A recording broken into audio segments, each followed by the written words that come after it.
Bonjour chers amis, bonjour mes abonnés, tous ceux qui me suivent. Je vais vous faire une toute petite vidéo sur un document simple que tout le monde connaît, qui fait partie de la vie de l'entreprise, entre commerçants, entre acheteurs, entre vendeurs, entre clients.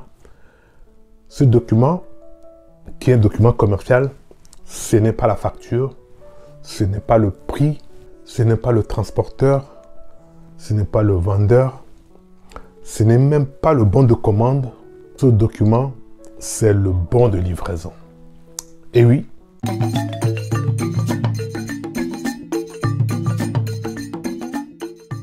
je m'appelle Simon Alingbi, je suis fonctionnaire des finances et consultant en marché public. J'accompagne les TPE, les PME de la diaspora et de l'Afrique à développer leur activité et à gagner des marchés. Ce document, le bon de livraison, si tu ne prends pas soin, si tu ne fais pas attention, ça peut te coûter beaucoup. Alors, les livreurs.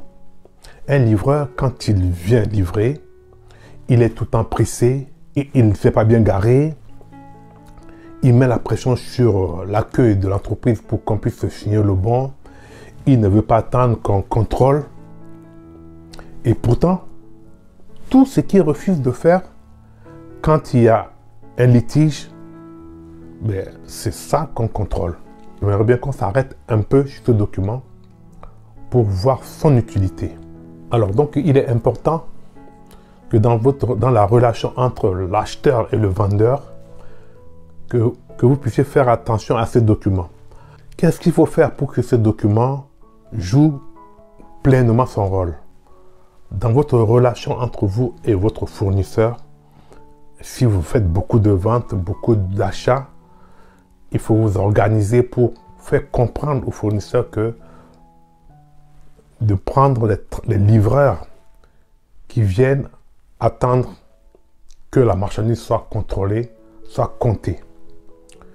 Ce n'est pas toujours évident.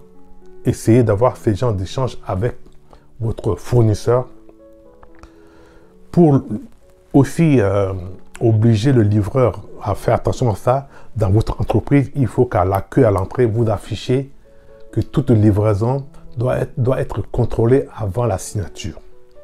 Tout bordereau de livraison doit être contrôlé, la marchandise contrôlée avant la signature. Il faut que vous l'affichez dans votre entreprise. C'est sûr que le livreur, il va arriver, il va tenter de dire que je n'ai pas le temps, il y a le compte, signez-moi ça, mettez-moi un tampon. C'est classique.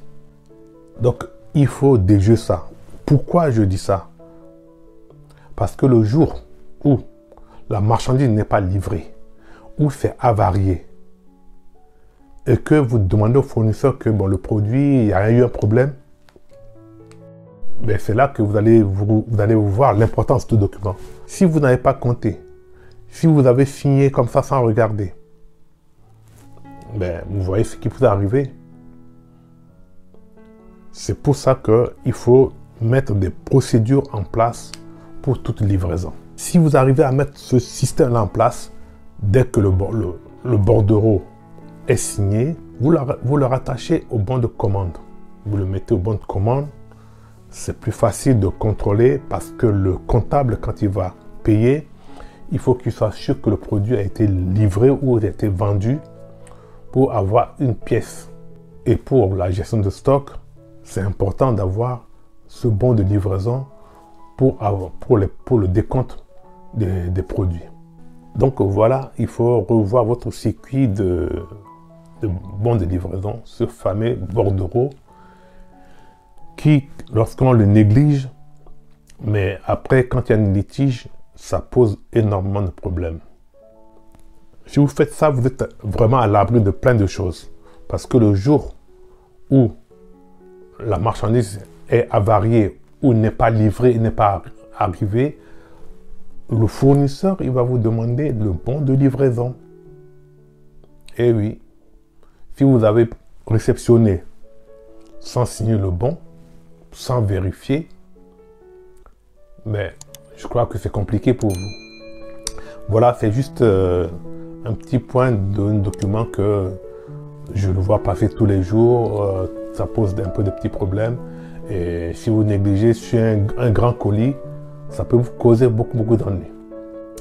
Voilà, à très bientôt et prenez soin de vous.